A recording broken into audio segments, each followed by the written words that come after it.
Soalan seterusnya, bagaimana cara berwuduk bagi tangan yang melecur dari siku hingga ke jari? Tak boleh kena air atau debu kerana mengelakkan pembiakan kuman. Kalau tak boleh kena apa-apa pun, carilah tempat mana yang boleh. Kalau boleh di hujung jari saja, di hujung jari, maka itulah tayamum baginya sekadar yang dia mampu. Tak boleh kena apa sesuatu pun, maka dibolehkan juga semayang. Tak boleh kena air, tak boleh kena debu, tak ada masalah, boleh semayang. Dia panggil faqidut tahura, ini orang yang tidak boleh dua alat bersuci. Wuduk tak boleh, tayamum pun tak boleh. Adakah sah zakat yang pembagi dibuat daripada hari raya kepada golongan fakir miskin dan sanak-saudara yang layak dan akan masih diberi tidak dilaporkan sebagai zakat oleh pemberi dan penerima mungkin menganggap sebagai duit raya? Jawabnya, tak wajib berlapah inilah zakat, tapi wajib niat dalam hati inilah zakat hartaku.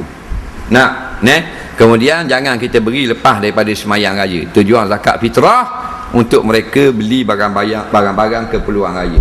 Jadi sebaik-baiknya awal pertengahan puasa comel dah. Biar dia boleh dapat beli beras, beli lemang, beli dapur dan sebagainya. Ni pas hari raya baru nak bagi duit zakat fitrah. Padahal zakat fitrah untuk mereka berhari raya. Habis raya baru bagi. Ni hak tak betul.